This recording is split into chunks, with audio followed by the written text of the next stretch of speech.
ছোট সোনার গাঁ একবার যেতে দে না আমার ছোট সোনার গাঁ যেথায় কোকিল ডাকে কুহু দোয়েল ডাকে যেথায় কোকিল ডাকে কুহু দোয়েল ডাকে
আমার এই নিরাশপুর রাজ্যের প্রজা সাধারণ কিভাবে দিনাতিপাত করছে? আপনার এই নিরাশপুর রাজ্যের প্রজা সাধারণ সুখে শান্তিতে কালাদিপাত করছে জাহাপনা। আমি নিরাশপুরের বাদশাহ কাপড় সদা সর্বদা প্রজা পালনের প্রতি দৃষ্টি রাখছি। তাই আমার এই নিরাশপুরের সকল প্রজা সাধারণ যাতে সুখে শান্তিতে দিনাতিপাত করতে পারে তার জন্য সদা সর্বদা প্রস্তুত থাকবেন। শুধু তাই নয়, যাদের পেটে অন্ন নেই তাদের অন্নের ব্যবস্থা করবেন, যাদের পরনে বস্ত্র নেই বস্ত্রের ব্যবস্থা করবেন, আর যারা রোগ ভুগে ভুগছে তাদেরকে ঔষধের ব্যবস্থা করবেন। আপনার নিরাশপুরের সাধারণ প্রজাদের মহলে আমি ঘুরে ঘুরে দেখবো যাদের নেই তাদেরকে আমি খাদ্য দেব, যাদের বস্ত্র নেই তাদেরকে আমি বস্ত্র দেব, যাদের ঔষধ নেই তাদেরকে আমি ঔষধ দেব। এই তো আমি চাই। তাই মহান আল্লাহ তাআলাকে সাক্ষী রেখে এই নিরাশপুরের মস্তদে অধিষ্ঠিত হয়েছি প্রজার সুখ শান্তির চিন্তা করার জন্য। তাই তো আমার নিরাশপুরের প্রজা সাধারণ যদি অনাহারে অত্যাহারে মারা যায় তাহলে আমি যে মহান আল্লাহ তাআলার কাছে জবাব দিতে পারবো না ওজির আজম। তাই সদা সর্বদা প্রস্তুত থাকবেন। রাজকার্য বেশ বড্ড আমি হাঁপিয়ে উঠেছি। তাই তো আমি মনে মনে মনস্থির করেছি আগামী কাল মৃগ শিকারে যাত্রা করতে চাই। এতে আপনার অভিমত? কি ছাপনা, আপনি মৃগই শিকারে যাবেন? এটি আনন্দের কথা। আমি আপনার সাথে মৃগই শিকার করতে যাব? না না না, আপনি আমার বিশ্বস্ত রাজ কর্মচারী। শুধু তাই নয়, আমার কাঁধে কাঁধ মিলে রাজ্য পরিচালনার দায়িত্ব আপনি আমার উপর রেখেছেন। তাই আপনি যদি এই সময়ের মধ্যে আমার সঙ্গে হরিণ শিকারে যাত্রা করতে চান তাহলে আমার রাজপ্রাসাদ দেখবে কে? তাই আমি ভাবছি রাজ্যের দায়িত্ব আপনার উপরে ন্যস্ত করে আমি আগামী কাল মৃগ শিকারে যাত্রা করতে চাই। আমি কি পারবো এই গুরু দায়িত্ব পালন করতে চাই? পারবেন পারবেন ওজির আজম। সেই বিশ্বাস, সেই মানবতা, সেই ভক্তি আপনার মধ্যে আমি পেয়েছি। তাই তো এই নিরাশপুরের রাজ্য পরিচালনা করার জন্য 7 দিনের জন্য আমি আপনার কাছে অর্পিত রাখতে চাই। তাই নয় ওজির আজম, রশিদ আলীকে ডেকে এনে রাজপ্রাসাদ প্রতিদিন প্রত্যুষে ঝাড়ু দেওয়ার ব্যবস্থা করবেন। আমি শিকার থেকে ফিরে এসে যেন দেখি রাজপ্রাসাদ খুব পরিষ্কার এবং পরিচ্ছন্নতভাবে আপনি এই 7 দিন অত্যাধিক মানবতার সঙ্গে রাজকার্য পরিচালনা করেছেন। ঠিক আছে জনাব, আমি আর বিলম্ব করব না। এই মুহূর্তে আপনার মৃগই শিকারের যাত্রার ব্যবস্থা আমি যথারীতিভাবে করে দিচ্ছি। তাহলে আমি আর বিলম্ব করতে চাই না। আসুন আমাকে হরিণ শিকারে যাওয়ার জন্য বন্দোবস্ত করে দিন। তাই চলুন আসুন।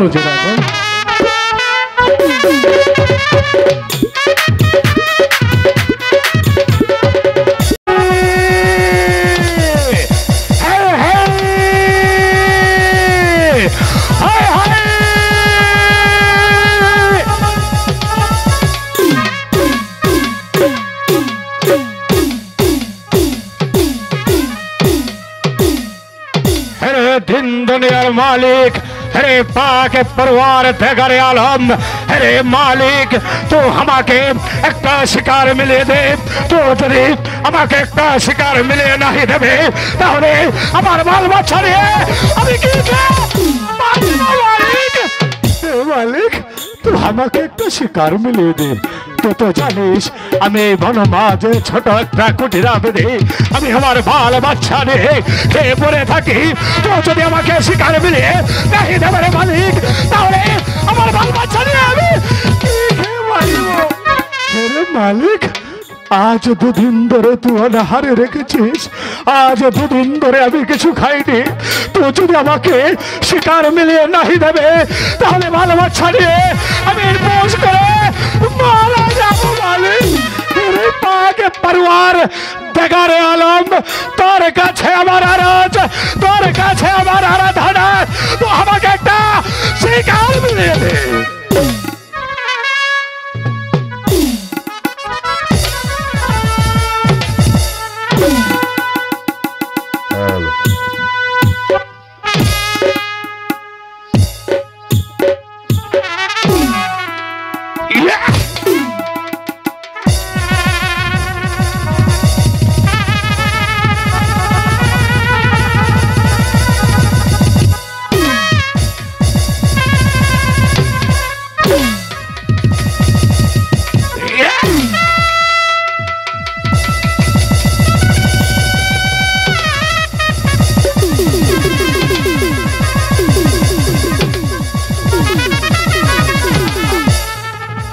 अरे पाक परवार दकारे आलम, हम लोग बहुत परेशान हुए थे, तो मालिक तो हमका शिकार मिले दे।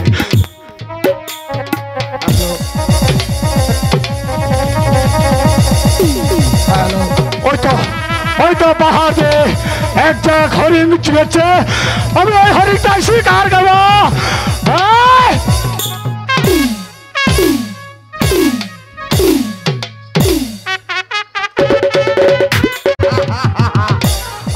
জীবনে আমি অনেক ডাকাতি করেছি, আর কোনোদিন ডাকাতি করব না, কারণ এই সমাজবাসীরা আমাকে ঘৃণা করে। আমার জীবনে আমি আর ডাকাতি করব না।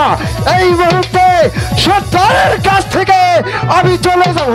এই সব মানুষের কাছে ও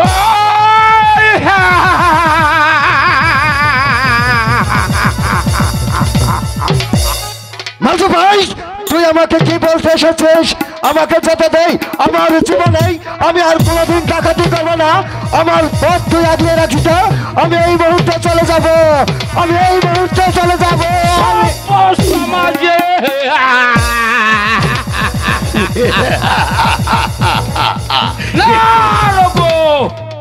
তা কোনোদিন হতে পারে না।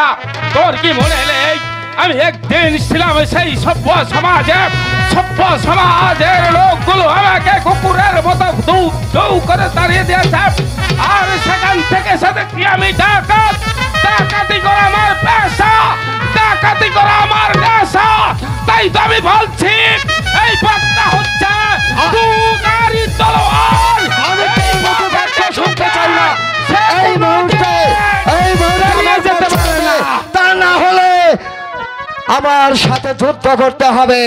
হ্যাঁ, আমিও কম সাহসী নই। দারাস্তা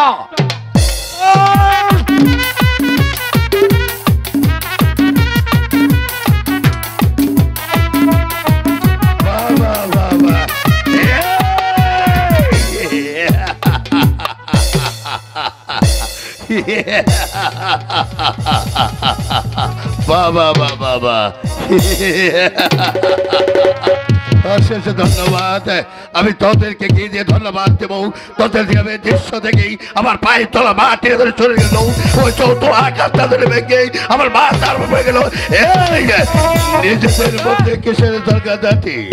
সর্দার রঘুদা বলেছে সে নাকি জীবনে কোনোদিন ডাকাতি হয়ে যাবে না, ডাকাতি করবে না, সে চলে যাবে ওই সভ্য মানুষের কাছে। সর্দার, আমি ভালো হতে চাই সর্দার, তুমি আমাকে ছেড়ে দাও সর্দার। সর্দার, অবশ্যই তোকে ছেড়ে দেব।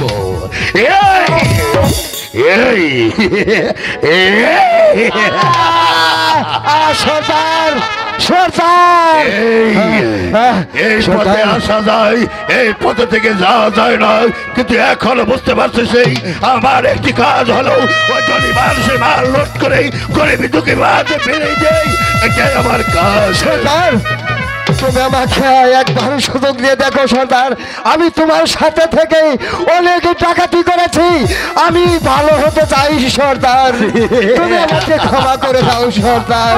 ক্ষমা করতে পারি, একটি শর্তেই, যদি আমার শর্তে রাজি হস তাহলে তুই ক্ষমা পাবি, আর যদি আমার শর্তে রাজি না হস তাহলে দুনিয়ার থেকে আমি চির বিদায় করি।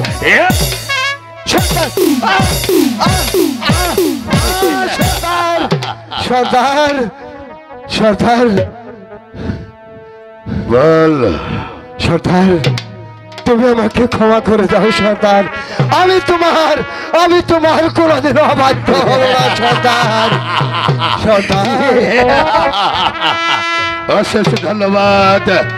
যা, আমি তোদেরকে বলে একটি শিক্ষা দিয়েছি, আমার শিক্ষা মতো এ দুনিয়ার উপরেই আমার একটি হিংসা হয়, ধনী মানুষের মাল মোট করে ওই গরিব তোকে বিলিয়ে দিতে হবে।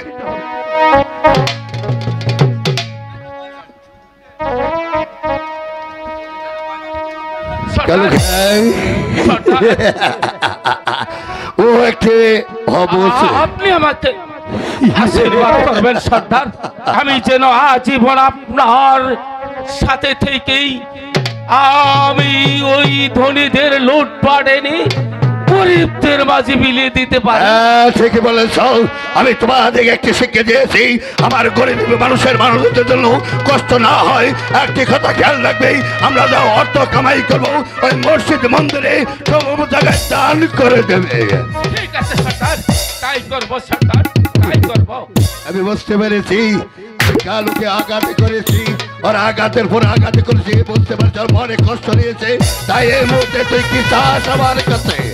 সর্দার, সর্দার, একটু আনন্দ ফুর্তি করলে হয় না সর্দার? আনন্দ করতে চাচ্ছে? হ্যাঁ সর্দার। যাই এই মুহূর্তে ভাই যিনি আয় তার সাথে আমার জীবন সুদানে আয়, আর বিলম্ব নয়, এই মুহূর্তে চলে যাও। আমি তাই করছি সর্দার। ও আর স্মরণ করবো আমার ডাকে সাথে সাথে জানিও না, চলে আসে। সর্দার, সর্দার, তোমার মনে আছে ওই একাব্বর বাদশা তোমাকে অপমান করেছিল, সে কথা কি তোমার মনে আছে সর্দার?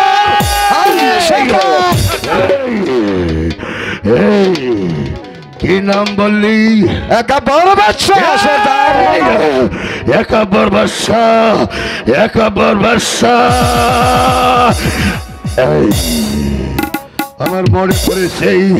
আমার মনে পড়েছে আজ থেকে 20 বছর আগেই আমি তার বাড়িতে গেছিলাম অতিথি খানায়, কে আমাকে চাবুকের উপর চাবুকের আঘাত করেছিল।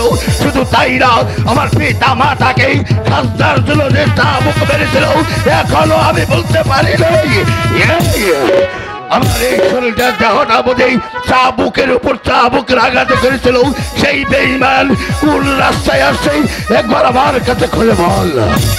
সর্দার, সর্দার, আগামীকালে এই রাস্তায় আছে একাব্বর বাদশা, ওই একাব্বর বাদশাকে আক্রমণ করতে হবে সর্দার। সর্দার, সর্দার, ঠিকই বলেছে, আর বিলম্ব নয়, তোমরা চতুর্দিকে সৈন্য ঘোষণা করে দাও, একাব্বর বাদশা যে রাস্তায় আসবে সেই রাস্তায় আক্রমণ করেই, কিন্তু আরেকটি কথা বলে নেই, ওকে তোমরা প্রাণে মারবে না। ঠিক আছে সর্দার। আর বিশ্বজিৎ বাবা নিজ হাসতেই সে বলে কি বিচার করবো, সেই বিচার দেখেই ছন্ন করে লেখা থাকবে বাহিনীর সর্দার কত কঠিন বিচার করতে পারে, কিন্তু তোমরা ওকে আঘাত করবে না। ঠিক হ্যাঁ আছে সর্দার। ঠিক আছে সর্দার, আমি আপনার আশীর্বাদ মাথায় নিয়ে উল্কার বেগে ছুটে যাচ্ছি। আমি যাব সেই একাব্বর বাদশার কাছে, সেখানে গিয়ে তার কাছ থেকে হীরা মানিক দান রত্ন যা কিছু পাবো নিয়ে চলে যাব। চলি সর্দার। সর্দার, ওই একাব্বর বাদশা কোন সময় কোন দিকে যাবে সব খবর আমি তোমার কাছে পৌঁছে দেবো সর্দার, সব খবর পৌঁছে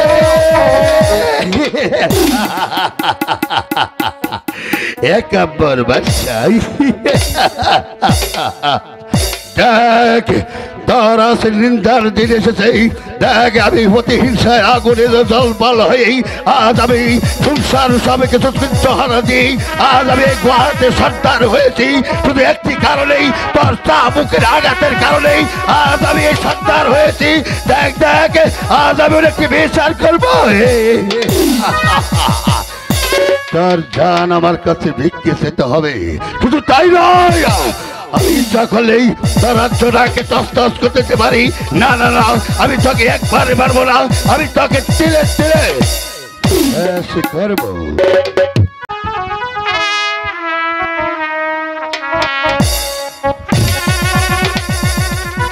এই তো একটি হরিণ লাফিয়ে লাফিয়ে চলে যাচ্ছে, পালিয়ে যাবে কোথায়? আমি তাকে শিকার করব। শিকার করতে যখন এসেছি, নিশ্চয় রিক্ত হস্তে কিছুতেই ফিরে যাব না। শিকার আমাকে করতেই হবে।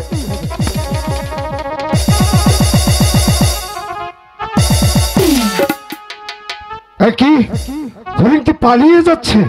না না না, হরিণ আমাকে শিকার করতেই হবে। হরিণ শিকার না করে কিছুতে আমি দেশ অভিমুখে যাত্রা করবো না। হরিণ যখন শিকার করতে এসেছি, যদি আমি হরিণ শিকার ছাড়া শূন্য হাতে ফিরে যাই, তাহলে যে আমার কলঙ্ক হবে। তাই শিকার আমাকে করতে হবে। হয়তো এই বন থেকে আরেকটি বনে লাফিয়ে যাচ্ছে হরিণটি, তাহলে যাবে কোথায়? আমি তোকে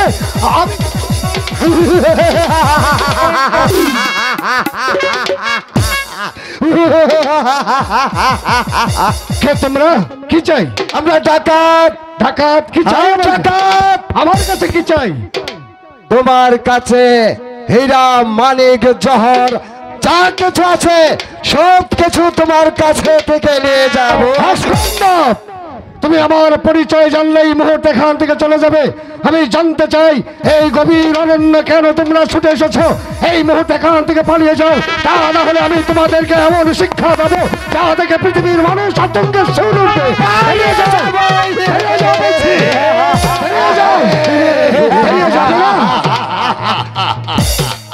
যাবে না নালু সর্দার?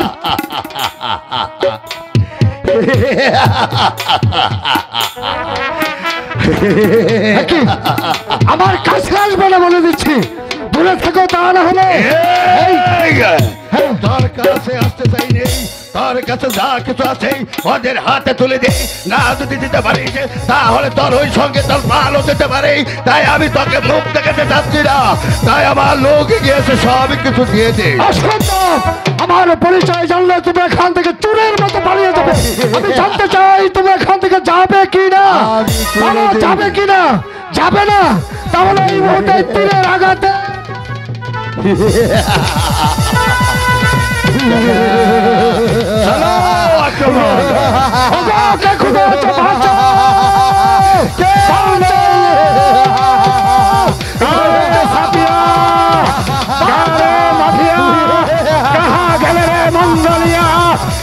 हमारे बल्ला में खड़ा भेद बड़े भट्टो लड़ाई লেগেছে। कहा जाने विपदे पड़िয়াছে, তাহাকে উদ্ধার করিতে হইবে। हम लोग আছি রে, हम लोग আছি, तुम लोग বল শালা তোরা কোন আছিস? আমরা ডাকাত আছে। তোরা ডাকাত আছিস? ডাকো। তোরা কি জানিস না এই বনমাঝে বনরাজ আছে? তোরা আমার বনে আসিয়া ডাকাতি করে বেড়াচ্ছিস। আরে ডাকো, যদি জানের মায়া থাকে তাহলে এখন থেকে তুই এখান থেকে পালিয়ে যা, পালিয়ে যা, নইলে আমাদের হাতে তোর মরতে হবে। ওই কাল্লাটাই জমিনে নামিয়ে দেব। আরে ডাকো, আমার মাথায় থাকিবে। তোহার মাথাটা এই মাটি কালিস মে গাড়াগাড়ি খেলবে। দেখো তো আমার সাথে লড়াই দে। हम लोग भाषा के लिए फुटबॉल खेलो।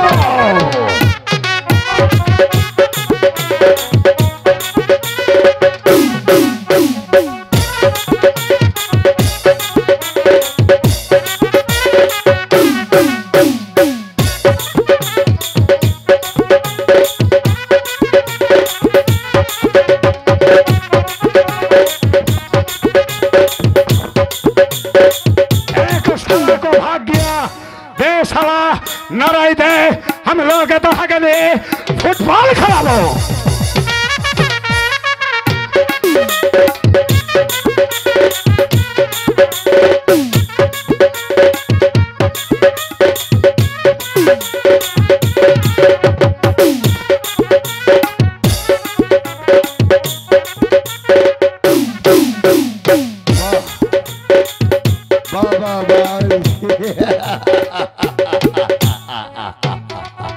বনবাস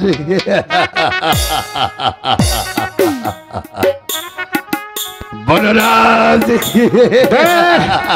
तू साला को भाग गया दे साला नामाई दे না বলরাজ আমি তার সাথে লড়াই দেব না আমি তোর বাহুতে যে শক্তি দিয়েছি রাতা ফাতাকে তোর বাহুতে যে শক্তি দিয়েছে অশেষ ধন্যবাদ আমি তোর সাথে লড়াই দিয়ে আমি তোর শক্তি সাথে হেরে যাবো এই বলরাজ बोल डाको साला तू हमाके की बोलबी না বলরাজ আমি তোমাকে অশেষ ধন্যবাদ আমি বুঝতে পেরেছি এ বনমাঝে লতা ভাতা খেয়ে যে তোমার গায়ে শক্তি দেখেছ তুমি তো আমার দূরের থেকে শুনেছি তুমি যে অন্যায় কাজ দেখলে তুমি নিজের জীবনকে বাজি রেখে তুমি সেই লড়াইতে নেমে পড়ো বাবা বাবা আমি অশেষ ধন্যবাদ বনরাজ আমি তোমার সাথে যুদ্ধ করবো না তাহলে তো এখান থেকে বাদ যা হ্যাঁ, আমি চলে যাব কিন্তু যাওয়ার পূর্বে একটি কথা বলে দেব কিন্তু কথাটা তুমি অক্ষর অক্ষরে স্মরণ করবে কিন্তু তোমার মতেই আমি দুনিয়ার উপরে একটি মানুষকে পছন্দ করিনি কোনো পুরুষে যদি কোনো নারী হরণ করে তা আমি মেনে নিতে পারি না আর একটি কথা কোনো দলীয় হলেই আমি তাকে বরদাস্ত করতে পারি না কিন্তু বলরাজ আজ তোমার জন্যই এই লোক বেঁচে গেল কিন্তু তোমাকে যাওয়ার পূর্বে একটি কথা বলে দেই যদি আমি কোনো বিপদে বলি আমাকে তুমি স্মরণ করবে ठीक है डाको तो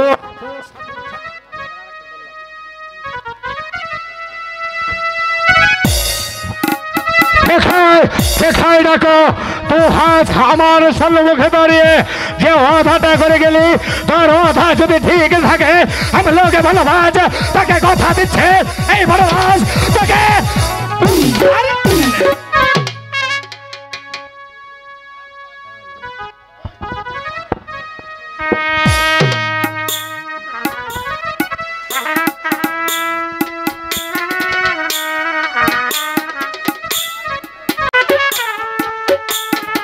হ্যালো ঠিক আছে বনরাজ আমি চলে যাচ্ছি চলে যাওয়ার সঙ্গে একটি কথা বলে দিই আমার মানুষের রক্ত যে আমি মানুষ করা মানুষ কিন্তু আমার জীবনে অনেকে সেকে ফারাকে এই আমি এসেছি গোয়ায় এই গোয়া থেকে প্রতিজ্ঞা করে বলছি আমি যতদিন পর্যন্ত বেঁচে থাকবো আমি কোনো নারী আমার সামনে হরণ হতে পারবে না আর কোনো মানুষ আমার উপরে থাকলে বেইমানি বিচার করতে পারবে না তাই তোমাকে আমি অশেষ ধন্যবাদ জানিয়ে গেলাম তুমি যদি ভালোবাসা করে নিতে পারো তাহলে আমাকে সত্তার হিসাবে তুমি স্মরণ করবে আমার জান প্রাণ দিয়েই আমি তোমার সেই কাজ করে আনবো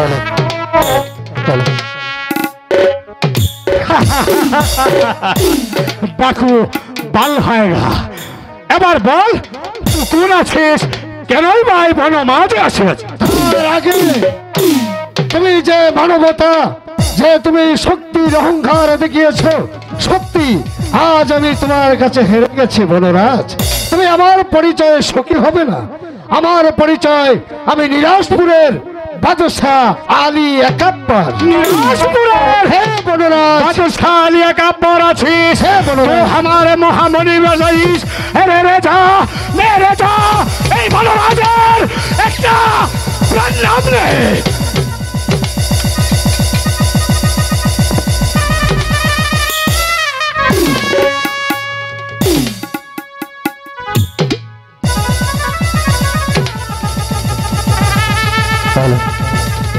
বনরাজ তুমি যে মানবতা বা তোমার শক্তির পরীক্ষা দিয়ে আজ আমাকে এই বনমাঝে ডাকাতের হাত থেকে রক্ষা করেছো তাই আমি তোমার মাথায় হাত বুলিয়ে দিয়েছি তুমি দীর্ঘজীবী হোক মহান আল্লাহ তাআলা তোমার মঙ্গল করুন বনরাজ বলিয়ে রে যা তোমার স্থান আমার পায়ের নিচে নয় এসো আমার বুকে এসো নেই তোমার স্থান হয়েছে আমার এই বুকে কারণ ভিন্ন ডাকাতের হাত থেকে নিজের জীবনকে বাজি রেখে যেভাবে ডাকাতের হাত থেকে তুমি আমাকে রক্ষা করেছো তাই তো আলী একাত্তরের হৃদয়ে তোমার স্থান এসো, এসো, এসো, বনরাজ। हम लोग जंगली फंगली आदमी आছি আজ এই জঙ্গল में থাকি কার ওই জঙ্গল में থাকি লোক আমাকে দেখে ঘৃণা করে চন্ডাল বলে গালি দেয় তুই তোর মুখে নিতে পারিস নি রে যা তুমি ছোট জাত, কে বলেছে তুমি চন্ডাল? তুমি তোমার মানবতার পরিচয় আমি পেয়ে সত্যি মুগ্ধ হয়েছি। আজ থেকে তুমি আর ছোট জাত নও, আজ থেকে এই নিরাজপুর বনের মধ্যে তুমি স্বাধীনভাবে থাকবে। সেখানে তুমি লতা পাতা দিয়ে ঘর বেঁধে থাকবে, আর তোমার বনের কাজ আমি তোমাকে মৌকুফ করে দিলাম। এসো আমার ছেড়া, এসো আমার বুকে এসো, এসো তুই বহুত ভালো মানুষ আছিস এসো এসো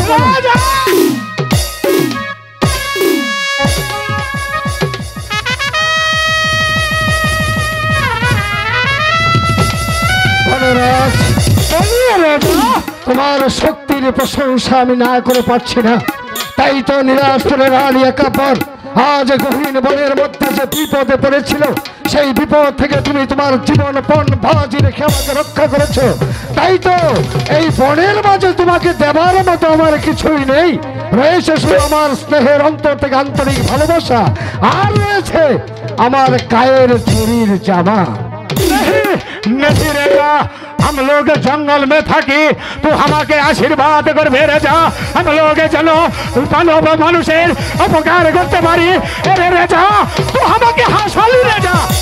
हम लोग जंगली फंगली आदमी আছি, ऐसा कपड़ा कुपड़ा दिया কি কাম করবে রে যা। মহারাজ, আমি তো পূর্বেই বলেছি তোমার মানবতার কাছে আমি হেরে গেছি, তাই তো আজ এই নিরাজপুরের আলী একাব্বরের দান তোমাকে সরল চিত্তে সরল মনে দান গ্রহণ করতেই হবে। রে যা, এই हम আমি लोग तुहार दान सादरे ग्रहण करब। রূপ যা রে যা, রূপ যা, শুধু গায়ের জামা নয়, রূপ যা রূপ যা রূপ যা, আর রূপ যা রূপ যা। কেন বনরাজ? रुक जा, देखिए बाबू,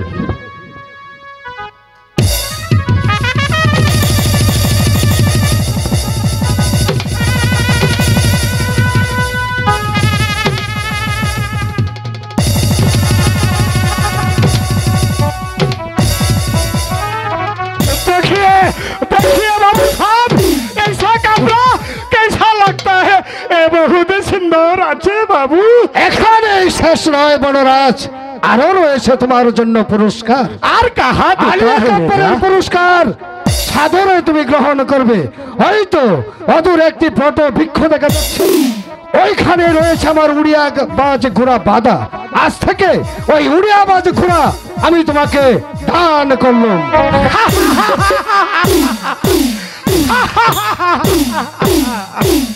रे रेजा, तू हमारे हंसाली रेजा। हम लोग जंगली भंगली आदमी आछे पहाड़ पर्वत में ऐसा ऐसा ऐसा चलता है। এখন থেকে কি কাম করিবে রে? অনেক কাজে লাগবে বনরাজ, তোমার অনেক কাজে লাগবে। একাব্বর বাদশার দান কখনো মিথ্যা যাবে না, তোমার একদিন না একদিন সেই দান তোমার গ্রহণ করলে কাজে লাগবে। শুধু তাই নয়, আগে যেমন পায়ে পায়ে দান করে এই বন থেকে বনে উদ্ধার করছো, এখন সেই উড়িয়াবাজ ঘোড়ায় চড়ে এই বন থেকে ওই বনে রক্ষা করবে। যেখানে দেখবে অন্যায় অত্যাচার, সেখানে রুখে দাঁড়াবে তোমার এই হাতের হাতিয়ার নিয়ে। রাজ बहुत ভালো মানুষ আছিস রাজা। এই বনমাঝে আসিয়া তুই আমাকে যে সম্মান করলে, একটা কথা বলে রাখবে রাজা, তুই যদি কোনোদিন কোনো বিপদে পড়িস তাহলে এই বনমাঝকে স্মরণ করে নেবে, এই বনমাঝ তার দল ভালিয়ে তোকে উদ্ধার। ঠিক আছে বনরাজ, তোমার কথায় আমি সন্তুষ্ট হয়েছি, তোমার কথায় আমি সুখী হয়েছি। চলো বনরাজ, আমাকে এই বনের কিছু দূর পথ এগিয়ে দাও, আমি আমার দেশ অভিমুখে যাত্রা করতে চাই। ঠিক আছে রাজা, এসো। আমি তোকে লোকালয় পর্যন্ত পৌঁছে দিয়ে আসি। নতুন ডাকু শালা তোকে হামলা করতে পারে, তুই আমার সাথে চলে আয়।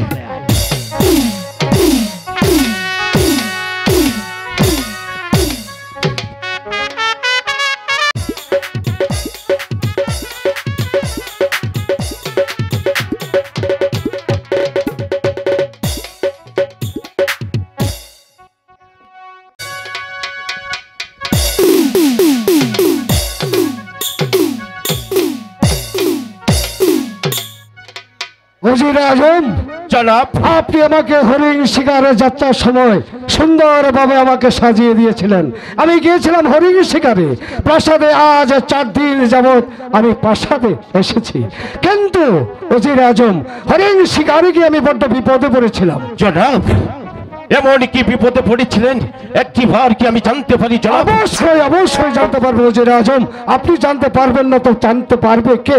শুনুন, যখন আমি শিকার করতে করতে ক্লান্ত অবসন্ন হয়ে এ বন থেকে ও বনে হরিণের পেছু পেছু ধাওয়া করেছিলাম, তখন হঠাৎ করে একদল দস্যু এসে আমাকে আক্রমণ করেছিল। এ কি বলছেন জনাব? হ্যাঁ, বনের মাঝে দস্যু আমাকে আক্রমণ করেছিল। তারপর কে বাঁচিয়েছে জানেন কে ওজির আজম? বাঁচিয়েছে জনাব? বনের মধ্যে ছিল এক বনরাজ। হঠাৎ করে তার হিংস্র দানবের মতো লাফাতে লাফাতে এসে আমার এই নিরাজপুরের আলিয়া কাব্যর বাদশাকে সে ডাকাতের হাত থেকে উদ্ধার করেছে।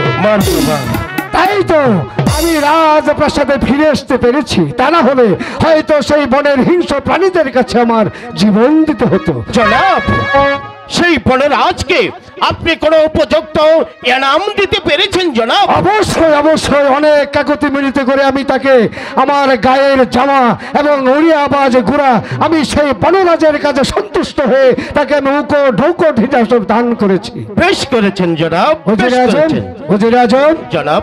আজ থেকে 7 দিন মাত্র আমি রাজপ্রাসাদে ছিলাম না, কিন্তু রাজপ্রাসাদের একই অবস্থা। তবে কি রসিম আলী আসেনি?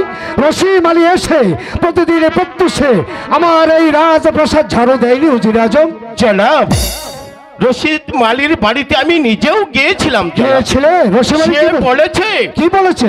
আর আজ প্রাসাদে ঝাড়ু দিতে আসবে না জনাব। কেন কেন ওজির আজম? রসিম আলীকে কি অপরাধ কি অন্যায় আমি করেছি যার জন্য আমার রাজপ্রাসাদে ঝাড়ু দিতে তার বিলম্ব হচ্ছে? বলুন ওজির আজম। বলতে যে আমার সাহস হচ্ছে না না ওজির আজম, আমার কাছে কথা বলতে আপনার কোনো অনুমতির প্রয়োজন হবে না। আমি আপনাকে অবহেলান করছি। নির্ভয় আপনার কথাগুলো আমার কাছে খুলে বলুন ওজির আজম। কি বলবো জাহাপনা?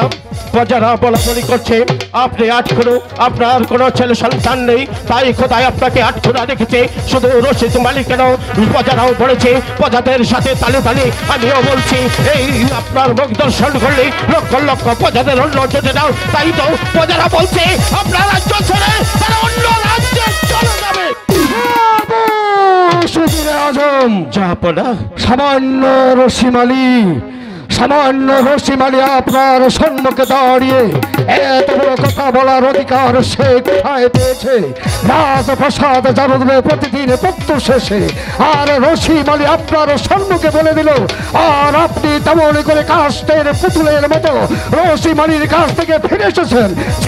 সে ওজির আজম, সত্যি আপনার মানবতাকে ভাবতে আমার অভাব লাগছে। জাহাপনা আপনি কি পারলেন না রসিম আলীকে তার উপযুক্ত জবাব দিতে?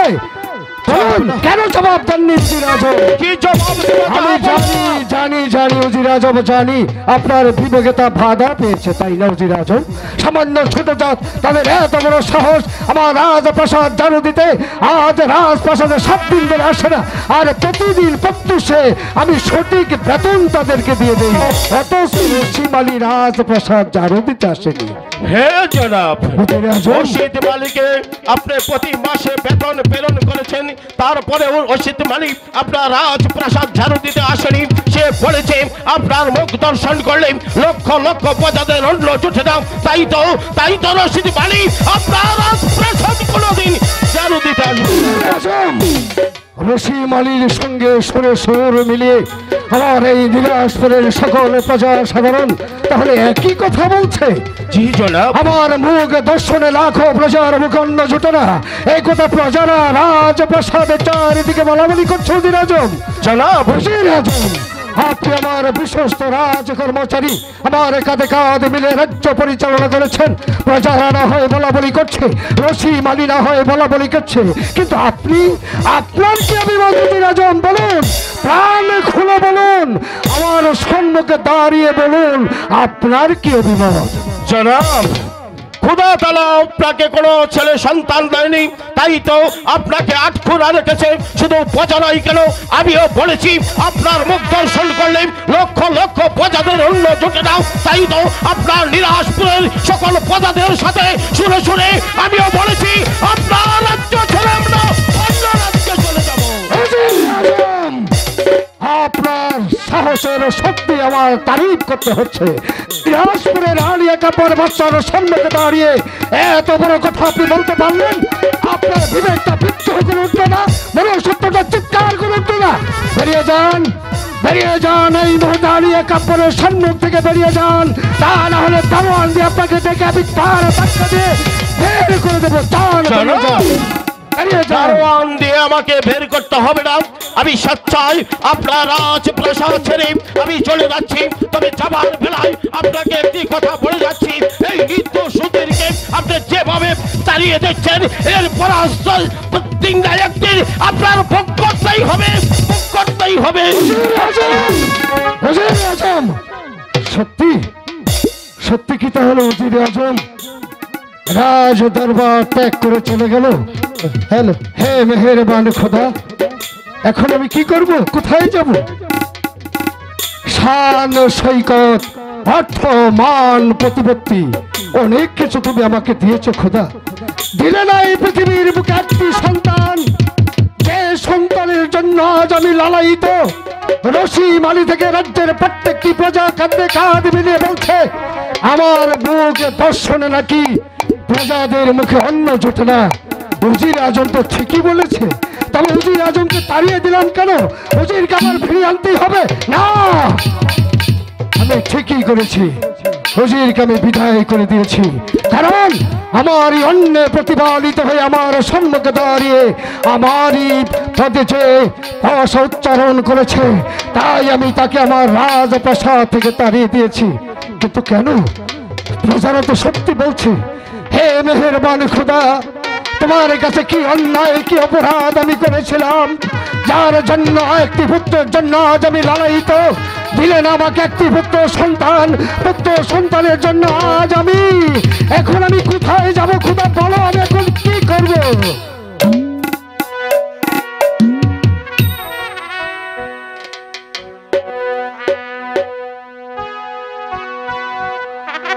হ্যাঁ, আমি আর এই রাজ্যে থাকবো না, কাউকে এই মুখ আমি দেখাবো না।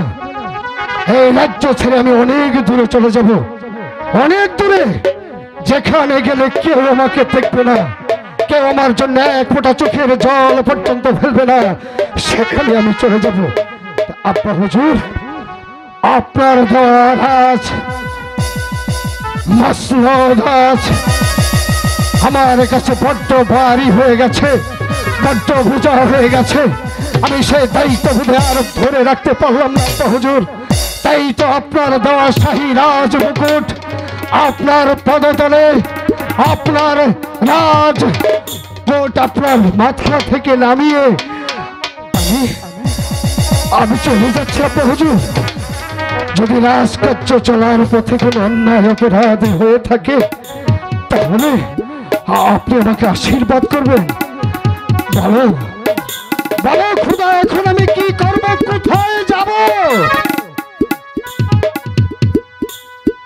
ওরে বৃথা চিন্তা করো না রাজ,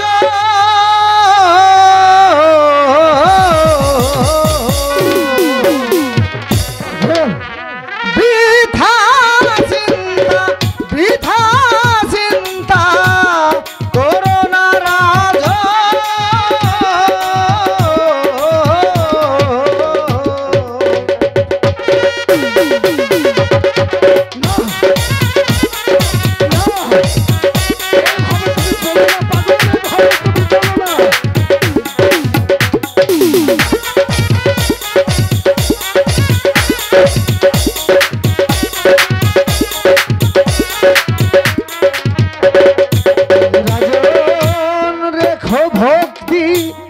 ভগবানে অশান্তির দেবা প্রাণে রাজা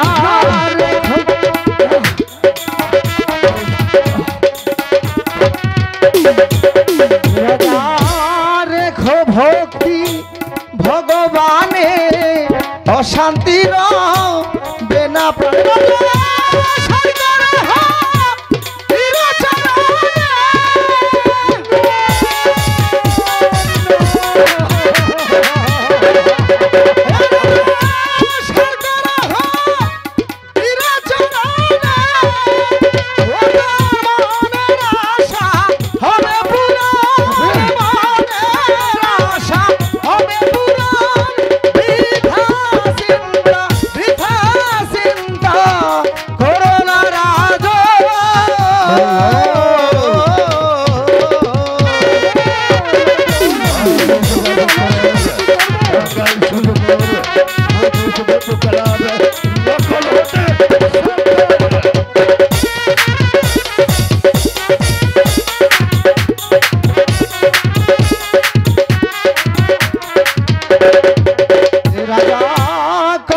ফলে এ সংসারে আসে দুঃখ বারে বারে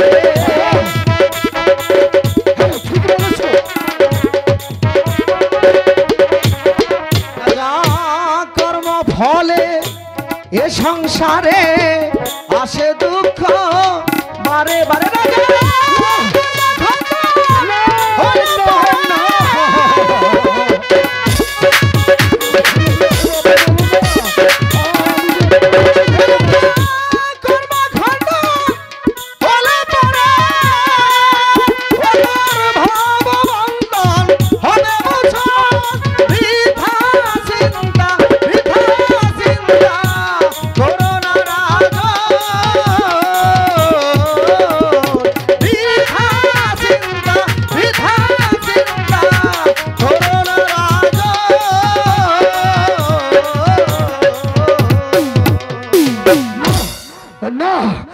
আমি অযথা কেন চিন্তা করব কিন্তু থাকার আমার কোনো অধিকার নেই প্রজাদের কণ্ঠে কণ্ঠ মিলিয়ে যখন বলেছে তখন আমাকে এই রাজ্য ছেড়ে চলে যেতে হবে কিন্তু যাবার পূর্বে আমি একটিবার যে জাহানারাকে ছোটবেলা থেকে রাজপ্রাসাদে এনেছি সে জাহানারাকে ডেকে তার কাছে বলে আমি তারপর চলে যাব জাহানারা জাহানারা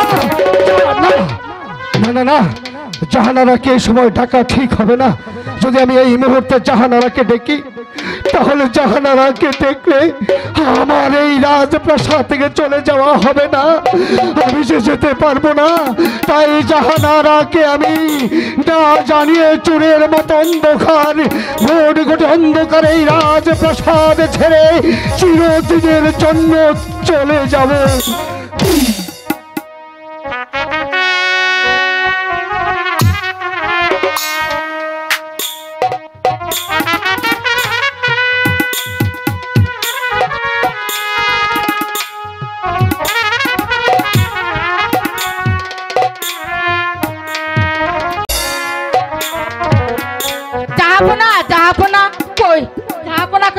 দেখছি না জাহাপনা কই এখানেও তো দেখছি না তাহলে জাহাপনা গেল কোথায় তার সাথে দেখছি কি রাজ সিংহাসন পড়ে রয়েছে না না জাহাপনার মাথার মুকুট এখানে পড়ে আছে তাহলে জাহাপনা গেল কোথায় আমি বুঝতে পেরেছি জাহাপনা হয়তো ওই পুত্রের সঙ্গে ওই নির্বাসনে চলে গেছে কিন্তু না না আমি কিছু করতে পারছি না এখন কি করি তাই তো ভাবছি জাহাপনা যেখানে নেই তাহলে তুই আমি কোনোদিনও মা হতে পারবো না যদি হবে আমার মাগো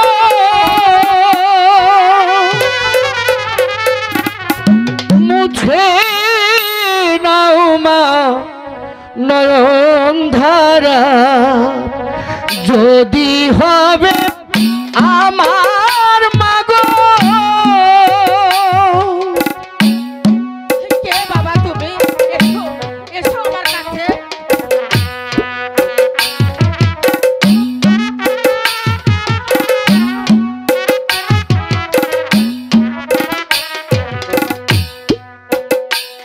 আমি মায়ের ছেলে মামা বলে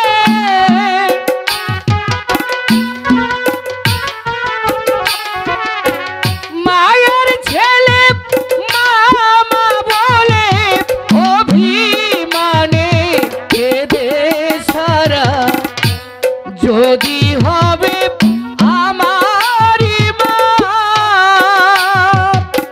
মুছে গো মা নয়ন ধারা।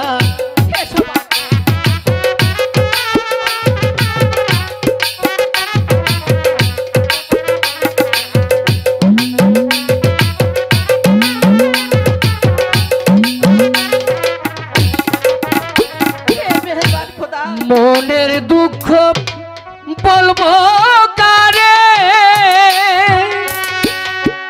মা হইয়া শুনবে কে রে।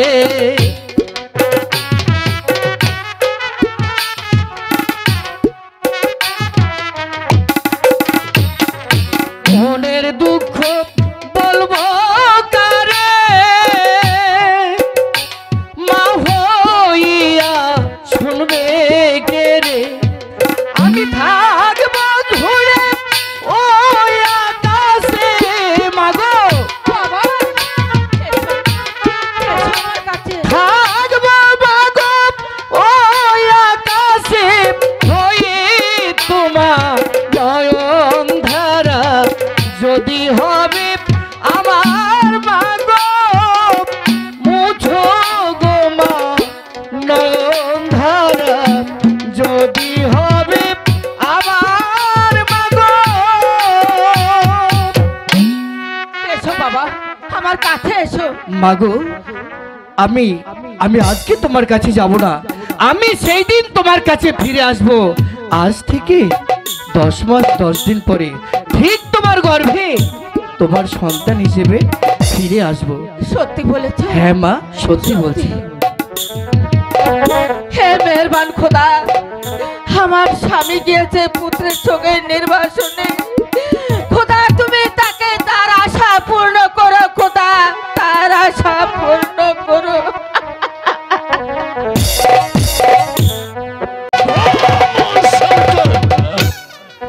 ব্রহ্ম ভোলানাথ, ব্রহ্ম শঙ্কর, ব্রহ্ম ভোলানাথ। হরে মুরারে, হরে কৃষ্ণ কৃষ্ণ কৃষ্ণ, হরে হরে, হরে রাম রাম রাম, হরে হরে, হরে কৃষ্ণ। হে প্রভু নিরঞ্জন, তব নামের সারাটি জীবন দিতে চাই কাটিয়ে। জানি না মাম সাধনা সিদ্ধি হয়েছে কিনা, তাই তো জীবনের বাকি দিন কটা এই নির্জনে বসে তোমার নাম জপতে জপতে কাটিয়ে দিতে চাই। হরে কৃষ্ণ, হরে মুরারে, হরে হরে কৃষ্ণ, হরে হরে কৃষ্ণ, হরে হরে। ওই তো সম্মুখে নির্জন কানন, কোন জন মানবের কোন কোলাহল নেই, নেই কোন পাখির কোলাহল, নীরব নিস্তব্ধ, চারিদিকে নির্মল আকাশ, চারিদিকে আকাশ ছেয়ে ফেলেছে। হয়তো ঘন কুয়াশা ভেদ করে কালো পাহাড়, সেখানে গিয়ে আমি আমার প্রাণ বিসর্জন দেব। কেউ দেখবে না, কেউ আমার জন্য এক ফোঁটা চোখের জল পর্যন্ত ফেলবে না। সুখে থাকুক আমার নিরাশপুরের প্রজা সাধারণ, তাদের সুখ আমি নাইবা দেখলাম। এই অধম এই পৃথিবী থেকে চলে গেলে এই পৃথিবীর বিন্দু মাত্র কোনো ক্ষতি হবে না। তাই তো আমি নিজেই আমি আমার প্রাণ বিসর্জন দেব। মূর্খ, তুই আমার ধার বন্ধ করলি, আমি তোকে দিন অভিশাপ। 12 বছর পুত্র শোকে করবি অনুদান।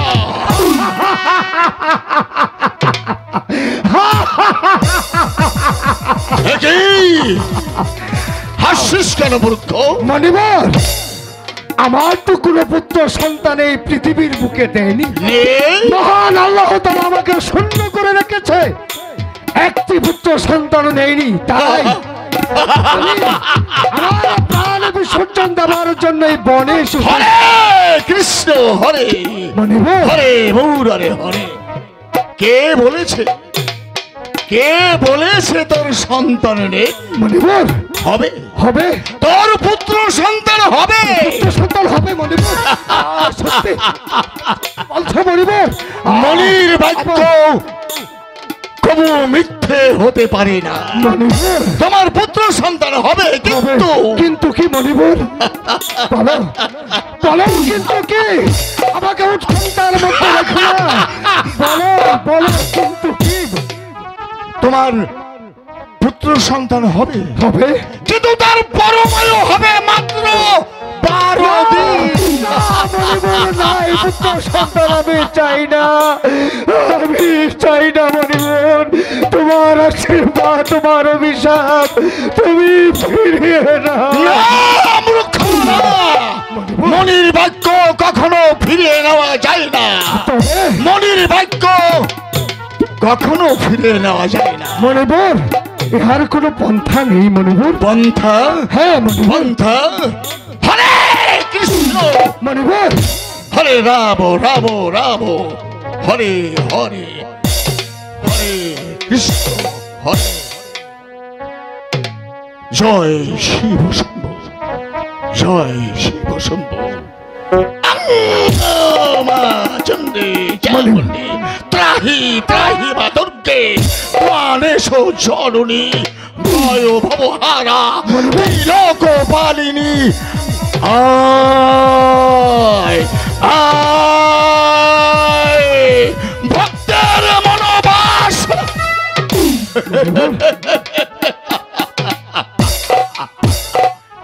পেয়েছি, পেয়েছো মণিবর? হ্যাঁ, বলো বলো, ইহার কি পন্থা? একটা পন্থা আমি খুঁজে পেয়েছি। ঠিক বলো মণিবর। শোনো, তোমার পুত্র সন্তান যেদিন ভূমিষ্ঠ হবে, ঠিক সেই দিন থেকে গুণে গুণে 12 দিন যেদিন পূর্ণ হবে, 12 দিন? ঠিক সেই দিন একজন 12 বছরের যুবতী কন্যার সঙ্গে কন্যার সঙ্গে? তার শুভ বিবাহ দিতে হবে। শুধু তাই নয়, হ্যাঁ, মণিবর। ওই বিবাহ রাত্রে তোমার পুত্র এবং পুত্র বধূকে 12 বছরের জন্য নির্বাসনে দিতে হবে। না, মণিবর, না, এ কখনো হতে পারে না। কারণ পুত্র এবং কন্যাকে বিদায় দিয়ে এই রাজপ্রাসাদে আমি কেমন করে একা থাকবো মণিবর? তোমাকে যে থাকতেই হবে মধুস। আমি পূর্বেই বলেছি, মনির বাক্য কখনো ফিরিয়ে নেওয়া যায় না। আর শোনো, মনির বাক্য মানলে হবে আশীর্বাদ, আর অপমাননা করলে হবে অভিশাপ। অভিশাপ। মণিপুরের আশীর্বাদ মাথায় নিয়ে আমি আবার রাজপ্রাসাদে চলে যাব। মণিপুর যখন বলেছে আমার পুত্র সন্তান হবে, কিন্তু তার পরমায়ু মাত্র 12 দিন। হে মেহেরবান খোদা, তুমি যখন আমাকে এই পৃথিবীর বুকে পুত্র সন্তান দেবেই, তবে কেন তার পরমায়ু 12 দিন?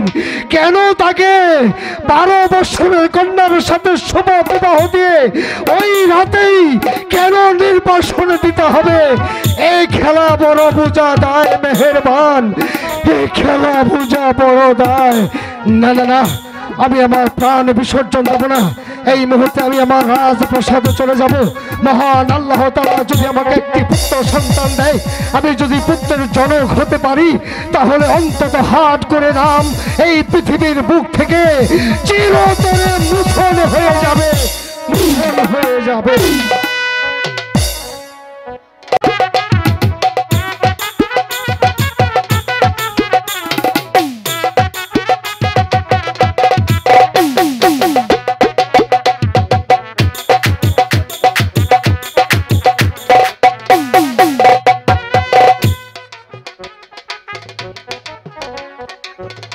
হে মেহেরবান খোদা, আমার স্বামী যে এখনো পর্যন্ত ফিরে এলো না, তাহলে আমি এখন কি করব? সে কি আর ফিরে আসবে না? সে যখন পুত্রের সঙ্গে ওই নির্বাসনে গিয়েছে, তাহলে আমার এই জীবনটা রেখে লাভ কি? তাই আমি ভাবছি আমি ওই নদীতে ঝাঁপ দিয়ে পড়ে মারা যাব। মরো জাহানারা, মরো। এই বেঁচে থাকার চাইতে মরাই অনেক ভালো। স্বামী, হ্যাঁ জাহানারা, জাহানারা, তুমি ভালো আছো জাহানারা? আমি আমি তোমাকে না বলে চোরের মতো অন্ধকার পালিয়ে গিয়েছে। রাজপ্রাসাদ ছেড়ে পালিয়ে গিয়েছিলাম। কেন জানো জাহানারা? কেন স্বামী? বিলাসপুরে রাজ্যের সকল প্রজা সাধারণ এক বাক্যে এক কথায় বলা বলি করছে, মহান আল্লাহ তাআলা আমাদেরকে পুত্র সন্তান দেয়নি, তাই আমাদের মুখ দর্শনে তাদের মুখে কোনো অন্ন জোটে না। তাই তো মনে মনে স্থির করেছি আমি তোমাকে না জানিয়েই বনের মধ্যে প্রবেশ করে সেখানে আমি আমার জীবন বিসর্জন দেব। কেউ দেখবে না, কেউ আমার জন্য এক ফোঁটা চোখের জল পর্যন্ত ফেলবে না। হ্যাঁ জাহানারা, যখন আমি প্রাণ বিসর্জন দেওয়ার জন্য বনের মাঝে গিয়ে উপনীত হই, হঠাৎ করে কি হয়েছিল জানো জাহানারা? হঠাৎ করে মণিবরের সঙ্গে আমার ধাক্কা লেগে যায়। মণিবর আমাকে আশীর্বাদ দেয়, অভিশাপ দেয়, বলে 12 বছর পুত্র সুখে বনে বনে ঘুরবি। তাই আমি মণিবরের কথা শুনে হেসে দিয়েছিলাম।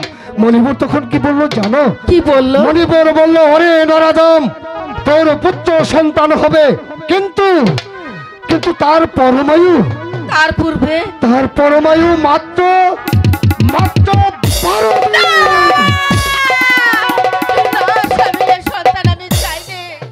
জাহানারা, জাহানারা, আমি জানি তুমি সেই সুখ বইতে পারবে না, তোমার মনের মধ্যে কষ্ট থেকে যাবে। তারপর আমি সেই মণিবরকে তার পায়ে ধরে হাতে ধরে কাকুতি মিনতি করে আমি বললাম, মণিবর, এই পৃথিবীর বুকে যখন তুমি আমাকে পুত্র সন্তানের আলোর মুখ দেখাচ্ছ, তাহলে ইহার কোনো পন্থা নেই। মণিবর কি বললো জানো? কি বললো? মণিবর বলল তার পুত্রের আয়ু হবে 105 বছর, কিন্তু 12 দিনের দিন 12 বছরের কন্যার সাথে শুভ বিবাহ দিয়ে ওই রাতেই যদি আমি তাকে নিষ্পাশনে পাঠাতে পারি, তাহলে তার বয়স হবে 105 বছর। তাই তো আমি মণিবরকে বলেছিলাম, না, তোমার আশীর্বাদ তুমি ফিরে নাও মণিবর, এই সন্তান আমি চাই না, এই সন্তান আমি চাই না। তখন মণিবর কি বললো? যে আমার অভিশাপ মানলে আশীর্বাদ, না মানলে অভিশাপ। তাই তো মণিবরের কথায় নিজের প্রাণ বিসর্জন না দিয়ে আবার আমি তোমার কাছে চলে এসেছি জাহানারা। হ্যাঁ জাহানারা, তুমি রাজপ্রাসাদ একটু অপেক্ষা করো, আমি এক্ষুনি আসছি। আমার প্রজা মহলে সকলকে এলান করে দিতে হবে, মহান আল্লাহ তাআলা যদি আমাদের বুকে পুত্র সন্তান দেয়, তাহলে হাত করে নাম তো অন্তত বুঝবে। তাই তুমি একটু অপেক্ষা করো, আমি যাব আর আসবো। হে মেহেরবান খোদা, তুমি আমার প্রাণে মুখ তুলে তাকিয়েছো খোদা, মুখ তুলে তাকিয়েছো। আমি মা হব, আমাকে মা বলে ডাকবে। খেতে আমার দিলে না গো মা, কেউ বুঝে না ক্ষুধার জ্বালা, কেউ বুঝে না ক্ষুধার জ্বালা। কে তুমি বাবা? তুমি খেতে চাচ্ছ? এসো, আমি তোমাকে খেতে দিব। খেতে দিবে না? হ্যাঁ, আমি তোমাকে খেতে দেব। মাগো সবারই তো আছে ক্ষুধা, মাগো তোমরাই নিলে সুখ সুবিধা গো মা। আমি তোমাকে পেট ভরে খেতে দেব।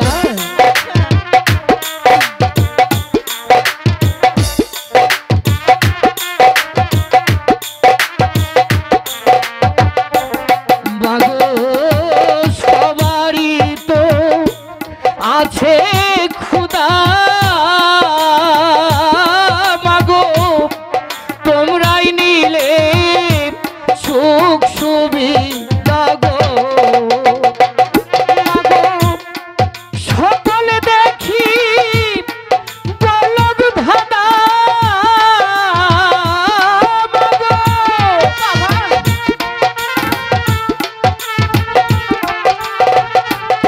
মাগো সবাই দেখি বলগ ধাঁধা মাগো সবই দেখি গোলক ধাঁধা গো মাগো আমাকে সত্যি খেতে দেবে? হ্যাঁ বাবা, আমি তোমাকে পেট ভরে খেতে দেব।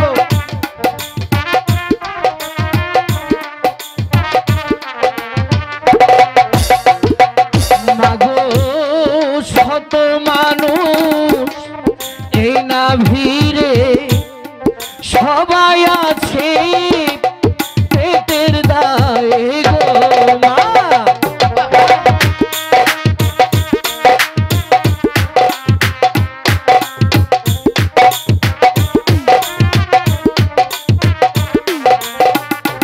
মাগো কত মানুষ এই না ভিড়ে সবাই আছে পেটের দায়ে গো মাগো এই দুনিয়ায় সবই মিলে মা মাগো বাবা, আমি তোমাকে খেতে দেব। মাগো এই দুনিয়ায় সবই মিলে মাগো তাই না বেশি মূল্যদান কেউ বুঝে না ক্ষুধার জ্বালা কেউ বুঝে না ক্ষুধার জ্বালা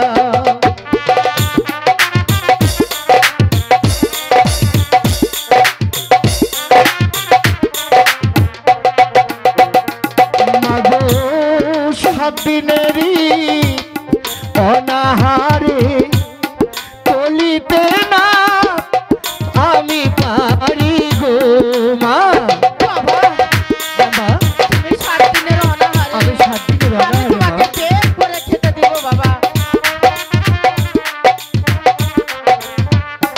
মাগো 7 দিনেরই অনাহারে চলিতে না অন্তর পারে গো মাগো কি দূরি না হৃদয় পুরে মাগো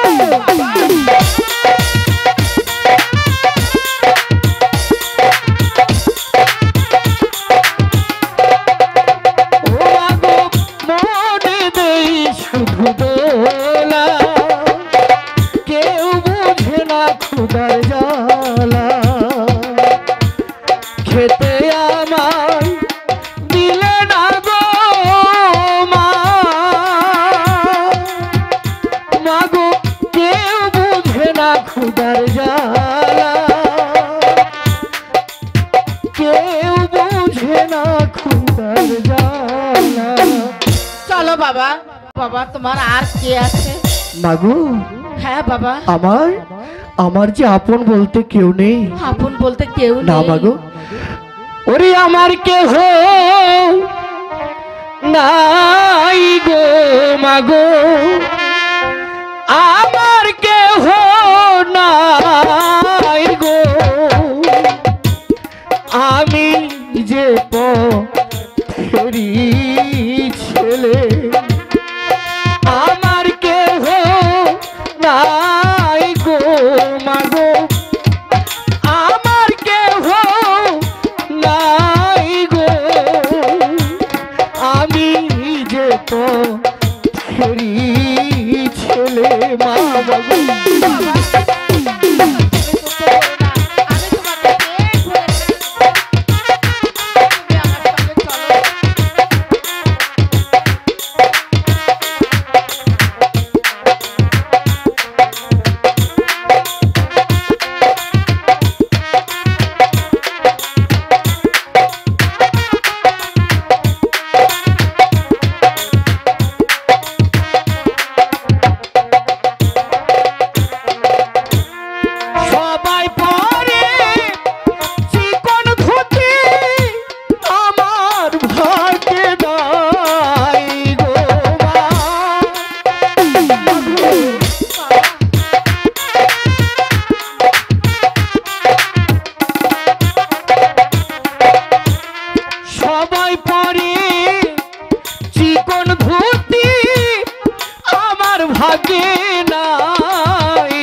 আমি যে পথেরই ছেলে আমার কেহ নাই গো মা আমার কেহ নাই গো আমি যে পথেরই ছেলে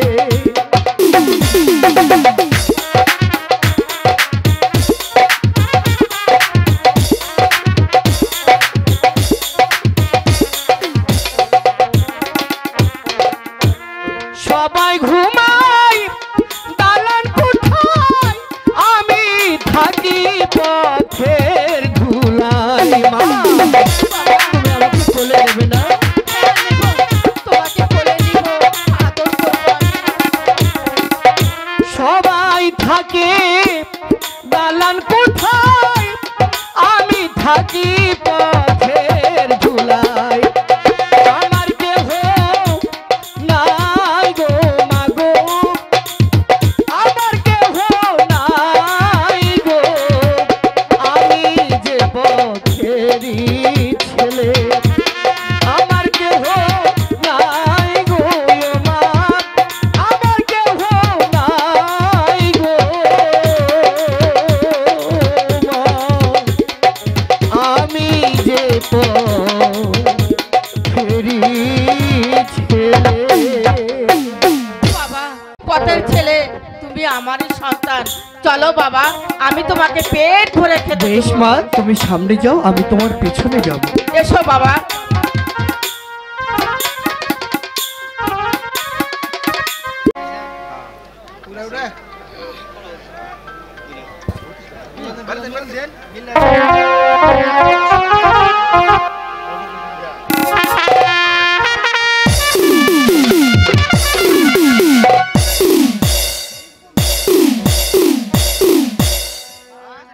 ওজিরে আজম, জনাব আমার মন বলছে আপনার হৃদয়ে অনেক দুঃখের পুঞ্জীভূত হয়ে আছে, তাই না ওজিরে আজম?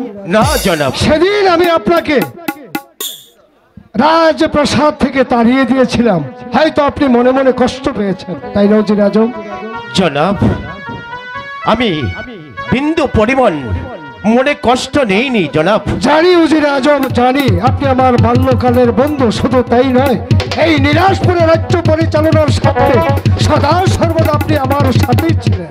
উজিরে আজম অতীতের দুঃখ বাদ বিষণ্ণ সব কিছু ভুলে গিয়ে আবার যখন আমি রাজপ্রাসাদে এসেছি তখন আবার সেই পূর্বের মতো আপনাকে আমার সঙ্গে হাসি খেলে রাজকার্য পরিচালনা করতে হবে উজিরে আজম। ঠিক আছে জনাব। উজিরে আজম আপনাকে না জানি আমি আমার প্রাণ বিসর্জন দেওয়ার জন্য যখন গহীন বনে গিয়ে উপনীত হয়েছিলাম, হঠাৎ এক দরবেশের সঙ্গে আমার ধাক্কা লেগেছিল, আমাকে আশীর্বাদ দিয়েছিল, অভিশাপ দিয়েছিল, আমাকে পুত্র সুখে আমার 12 বছর করতে হবে। তাই তো মণিবরের কথায় আমি হেসে দিয়েছিলাম, মণিবর বলল তোর পুত্র সন্তান হবে, তাই তো মণিবরের আশীর্বাদকে মাথায় নিয়ে আবার রাজপ্রাসাদে ফিরে এসেছি। যদি এই নিরাজপুর রাজ্যের প্রজাদের মুখে আবার হাসি ফোটাতে পারি, যদি সুখী করতে পারি এই নিরাজপুরের প্রজাদের, তবু তো আমার মনে শান্তি বিরাজ করবো উজিরে আজম। কিন্তু এখনো পর্যন্ত কোনো রাজপ্রাসাদের সংবাদ পাচ্ছি না উজিরে আজম। বিচলিত হবেন না জনাব, হয়তো সালাম তারা জাহাপনা, সালাম। এসো এসো এসো দাসীগণ, তারপর বলো রাজপ্রাসাদের কি খবর?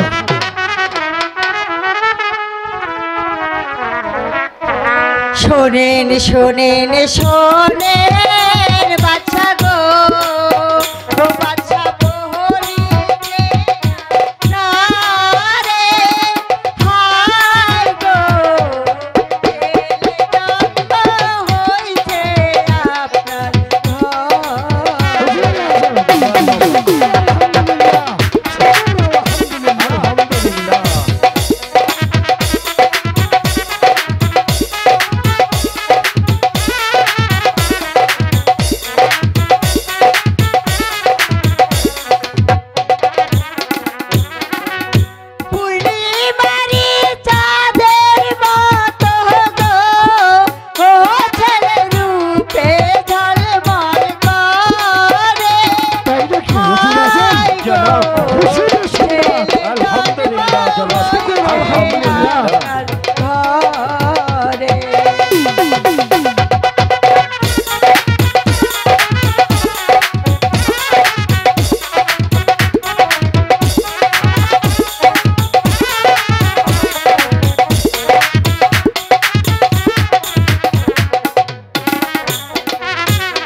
তোমাদের মুখে শুভ সংবাদ শুনে সত্যি আমি আনন্দিত হয়েছি।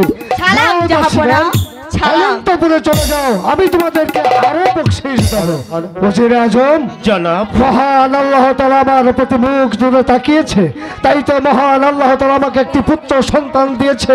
তাই তো সেই সন্তানের নাম রাখার জন্য এই মুহূর্তে রাজ জ্যোতিষীকে রাজ দরবারে হাজির করুন। ঠিক আছে জনাব, এই কে আছিস? রাজ জ্যোতিষীকে রাজ দরবারে পাঠিয়ে দে। সীতারাম, হরে কৃষ্ণ হরে হরে মুরারে হরে, গুরু সেবা যে জন করে অনায়াসে তিনি বৈকুণ্ঠে যেতে পারে। আমাকে আমাকে ডেকেছেন হুজুর? হ্যাঁ রাজ জ্যোতিষী, তোমাকে রাজ দরবারে তলব করেছি। এসো এসো, বসো। শোনো রাজ জ্যোতিষী, মহান আল্লাহ তাআলা আমাকে একটি পুত্র সন্তান দিয়েছে। সীতারাম, তাই সেই সন্তানের নাম রাখার জন্য তোমাকে রাজ দরবারে তলব করেছি। হুজুর, কিন্তু আমাকে কিঞ্চিত সময় দিতে হবে। অবশ্যই অবশ্যই। আমার আবার এই পাঁচি পুঁতি ঘেটে ঘেটে দেখতে হবে তো। ঠিক আছে। সীতারাম, হরে কৃষ্ণ হরে হরে মুরারে হরে, গুরুর সেবা যে জন করে অনায়াসে তিনি বৈকুণ্ঠে যেতে পারে।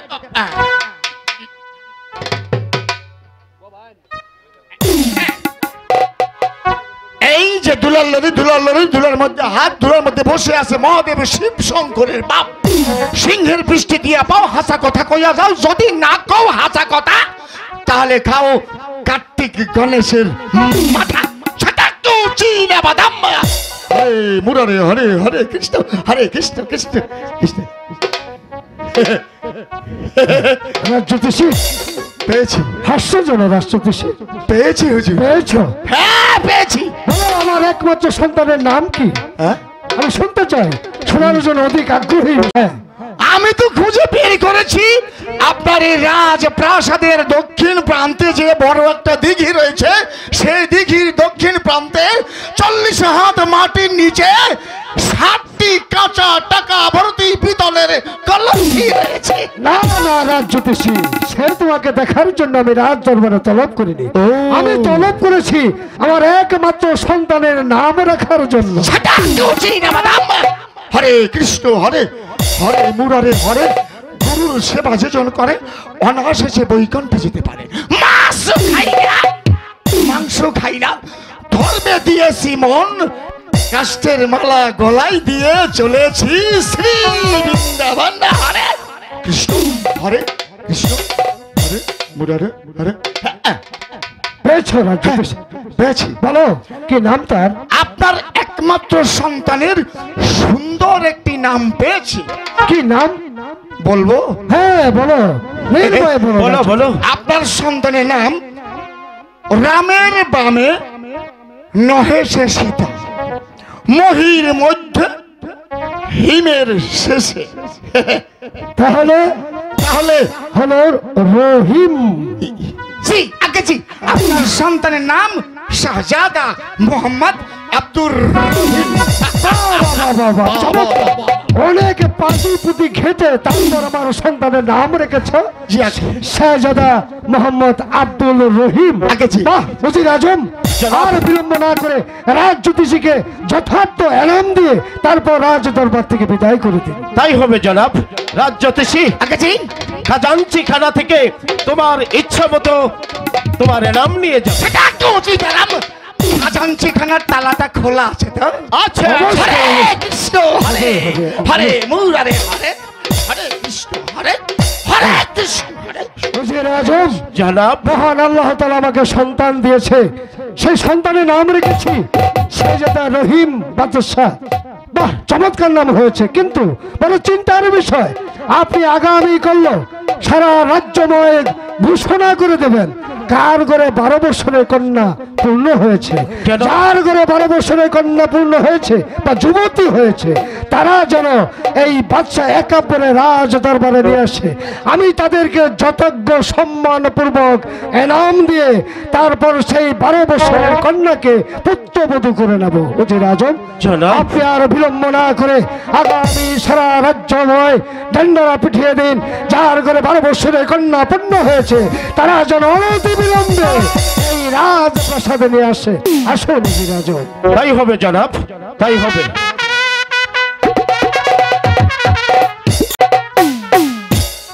হে নিরাশপুরের প্রজা সাধারণ, তোমাদের কারো ঘরে যদি 12 বৎসরের কন্যা সন্তান থেকে থাকে, তাহলে নিরাশপুরের বাদশা আলী আকাব্বরের আদেশ তার রাজদরবারে নিয়ে যাবে। তার একমাত্র পুত্র শাহজাদা রহিমের সাথে বিবাহ হবে। এটা হচ্ছে বাদশা আলী আকাব্বরের এলান, এলান।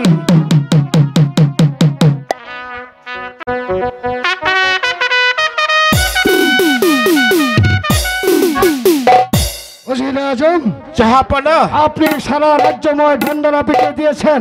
যার ঘরে 12 বছরের কন্যা পূর্ণ হয়েছে, জাহাপনা, সারা রাজ্যময় ডান্ডারা পিটিয়ে দিয়েছি, কোথাও সেই 12 বছরের কন্যার সন্ধান মিলেনি। ওজির আজম, তাহলে কি আমার একমাত্র সন্তান শাহজাদা রহিমকে এই পৃথিবীর বুকে বাঁচিয়ে রাখতে পারবো না?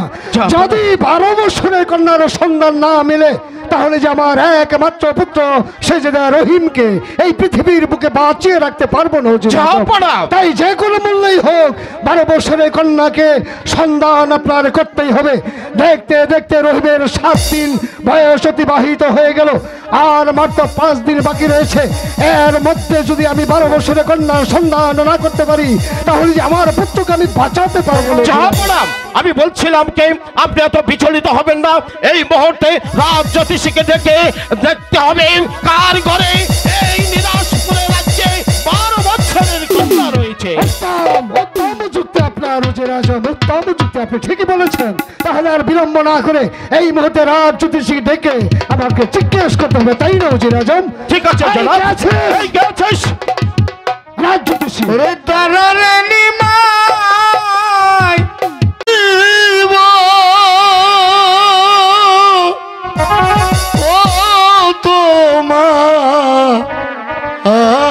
হরে রে হরে কৃষ্ণ, হরে হরে কৃষ্ণ, হরে রাধা মাধব, রাধা গোবিন্দ, রাধা।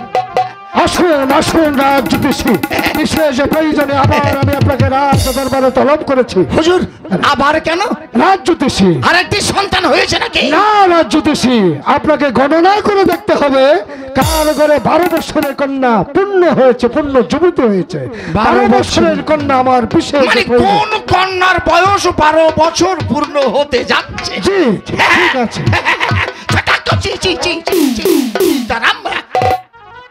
হরে হরে কৃষ্ণ, হরে হরে মুরারে, হরে গুরুর সেবা যেজন করে অনায়াসে তিনি বৈকুণ্ঠে যেতে পারে।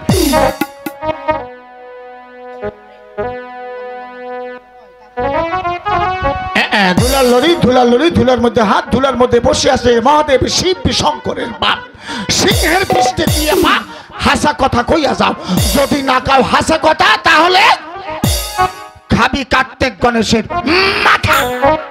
রাজ জ্যোতিষী, পেয়েছো তাহলে? আগে পেয়েছি। আচ্ছা তাহলে বলো। বলবো হুজুর? হ্যাঁ বলো। না, ভয়ের কোনো কারণ নেই। আমি তোমাকে অভয় দান করছি, তুমি নির্ভয়ে তোমার কথাগুলো খুলে বলো। বলবো হুজুর? হ্যাঁ বলো।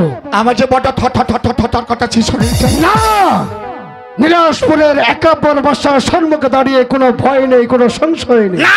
বলো, হ্যাঁ, বলো তোমার কথা। কোনো ভয় নেই। হরে কৃষ্ণ, হরে হরে মুরারে, হরে 12 বৎসরের যুবতী কন্যা রয়েছে, রয়েছে। হ্যাঁ বলো।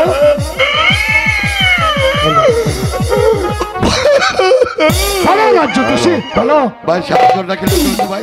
হরে মুরারে, হরে এই 12 বছরের যুবতী কন্যা রয়েছে মোহাম্মদ উজিরের ঘরে।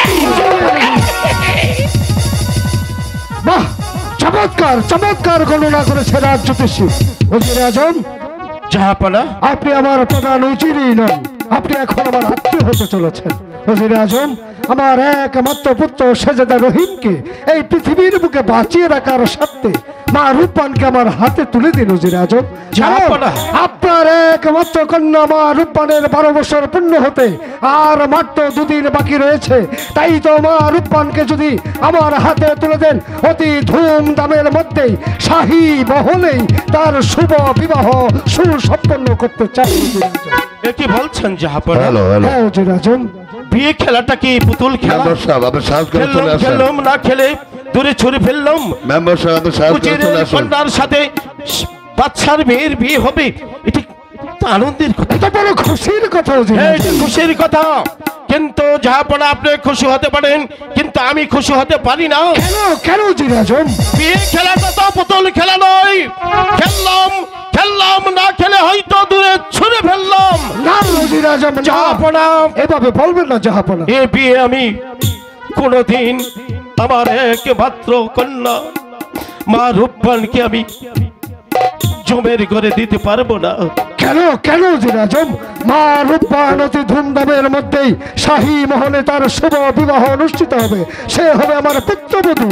আর এর জন্য আপনার বাধা কোথায়, বিধা কোথায়? বলুন বলুন ওজির আজম। জাহাপনা, আমার মা রূপবান 12 বৎসর পূর্ণ হতে যাচ্ছে। সে একজন যুবতী। তাই তো আমি বলছি জাহাপনা, আপনার 12 দিনের কন্যা, 12 দিনের পুত্রের সাথে আমার কন্যাকে কোনোদিন পিতা হয়ে বিয়ে দিতে পারবো না। ওজির আজম, তা না হলো যে আমার একমাত্র সন্তান শেহজাদা রহিমকে এই পৃথিবীর বুকে বাঁচিয়ে রাখতে পারবো না। মা রূপবানকে যদি আমার হাতে তুলে দেন, তাহলে এই অর্থ মান প্রতিপত্তি আমি সব মা রূপবানের নামে লিখে দেবো। শুধু তাই নয়, এই নিরাজপুরের অর্ধেক রাজত্ব আমি আপনার নামে উল্লেখ করে দেবো। জাহাপনা, নিরাজপুরের পুরা রাজ্যটাও যদি মা রূপবানের নামে লিখে দেন, তারপরেও মা রূপবানকে ওই 12 দিনের শিশুর সাথে কোনোদিন বিয়ে হবে না। ওজির আজম, তাহলে কি আপনি চান এই পৃথিবীর বুকে আমার সন্তান বেঁচে না থাকুক? এই পৃথিবীর বুক থেকে আমার পিতার নাম আবার মুছে যাক?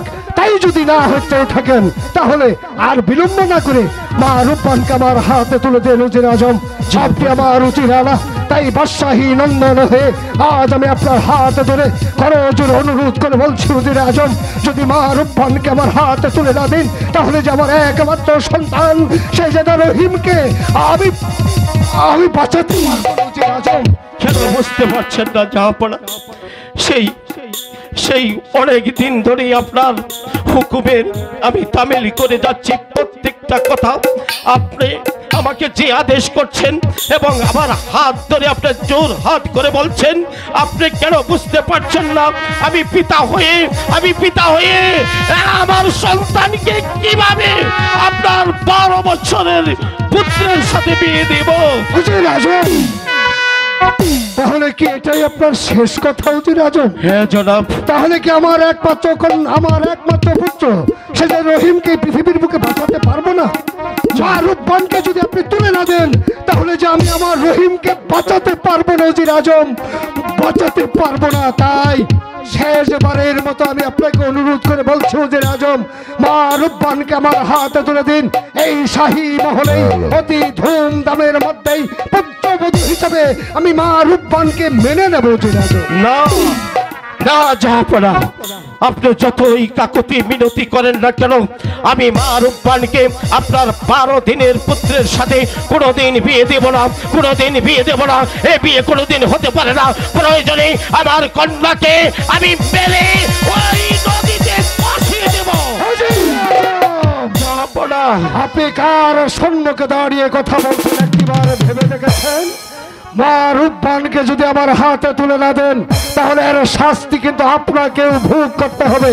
তা আপনি জানেন, রাজ আদেশ একটাই হয়, কখনো দুটো নয়। তাই শেষবারের মতো আমি আপনাকে অনুরোধ করে বলছি, মা রূপবানকে আমার হাতে তুলে দিন।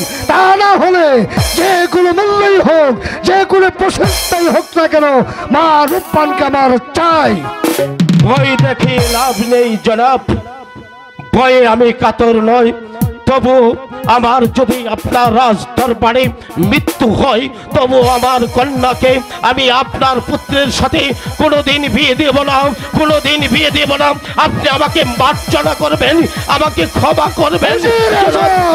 ক্ষমা করবো আমি সেই দিন যেদিন মা রূপবানকে আপনি আমার হাতে তুলে দেবেন। তাহলে এটাই কি আপনার শেষ কথা? হ্যাঁ। আপনি আমার কথা রাখবেন না হুজুর আজম? না জনাব। তাহলে আপনার শাস্তি অনিবার্য। এই গেছিস আল্লাহকে পাঠিয়ে দে।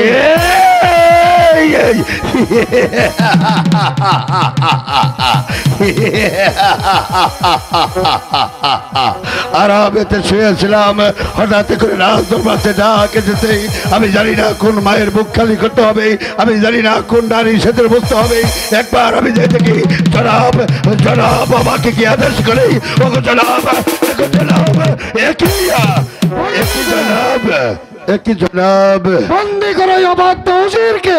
ওকে জনাব এমন কোনো আদেশ দেবেন না, সেই আদেশ আমি অক্ষর অক্ষরে পালন করতে পারবো না, কারণ আপনি আমাকে সেইভাবে আদেশ করেন জনাব।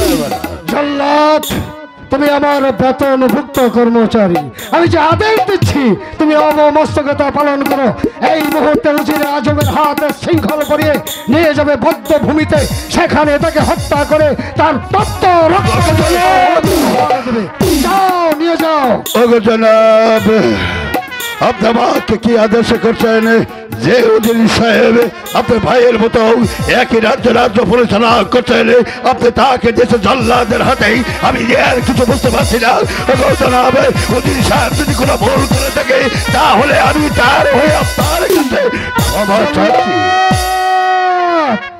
তুমি আমার কাজের মধ্যে বাধার সৃষ্টি করো না। আমার একমাত্র সন্তান শেহজাদা রহিমকে বাঁচানোর স্বার্থে যে কোনো মূল্যই হোক হুজুর আজমকে হত্যা করে তাহলে তাজা রক্ত আমাকে উপহার দেবে, এ হচ্ছে আমার হুকুম। জনাব ওগো জনাব আমি হলাম ছোট জাত, আমি জানি আপনার সাথে করলেই হয়তো আমার মা তার খুলিটাও চলে যেতে পারে। ওগো জনাব এমন কোনো আদেশ দেবেন না যার জন্য একটি সন্তানের জন্য আরেকটি পিতা দুনিয়া থেকে চলে যাক। ওগো জনাব আবারও আপনার কাছে আমি ওরে জল্লাদ, যে সন্তানের জন্য পিতাকে হত্যার আদেশ দিয়েছি, আজ আমার সন্তান যদি এই পৃথিবীর বুকে বেঁচে না থাকে আমি কারো সন্তানের জন্য মায়া মমতা দেখাতে চাই না, কারণ যে কোনো মূল্যই হোক রহিমকে এই পৃথিবীর বুকে বাঁচিয়ে রাখার স্বার্থে হুজুর আজমকে বন্দি করো। মেহরবান খোদা তাআলা, কেন তুমি আমাকে দুনিয়ার উপর পাঠালে? মানুষে মা দেখো অনেকে মানুষ অনেকে ব্যবসা বাণিজ্য করে খায়, আর সকাল হলেই প্রতিদিন আমার রক্তের উপরে গন্ধ হয়ে যায়। জল্লাদ কোনো কথা নয়, বন্দি করো জল্লাদ। বায়ুজির সাহেব আমি তো হুকুমের গোলাম, আমার কিছু করার নেই। বায়ুজির সাহেব আমার বাধ্য হচ্ছে। হ্যাঁ জনাব অবশ্যই আমার বন্দি করতে হবে। দেখেন এই খড়কের মধ্যে রয়েছে আমার বৃদ্ধ পিতা মাতার রেজেকে, শুধু তাই নয় আমার ছেলে সন্তানের রেজেকে, আমার এই মানুষ কাটায় আমার কাজ। হুজুর সাহেব আমার কিছু করার নেই, আপনাকে আমার বন্দি করতে হবে।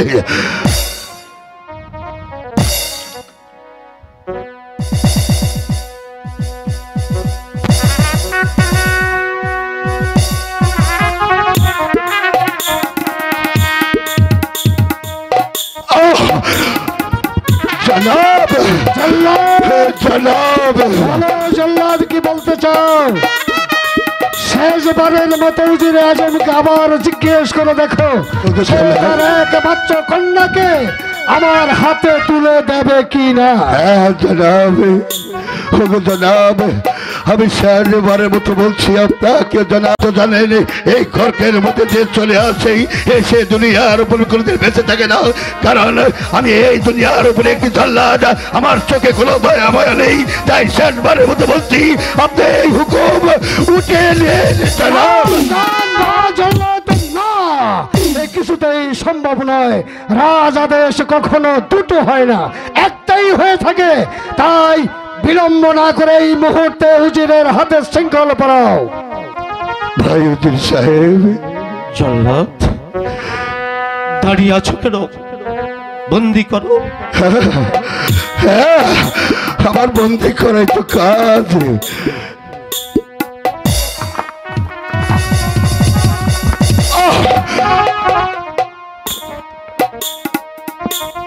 নিয়ে যাও বদ্ধভূমিতে। ভাই উজির সাহেব, চোখের জল নয়, চোখের জলে মুছে দাও। আমি তো হুকুমের গোলাম, যদি আমি হুকুম না পালন করি তাহলে আমার দুনিয়া থেকে চিরবিদায় হতে হবে। তাই ভাই আমার কিছু করার নেই, তুমি আমার সাথে চলে এসো।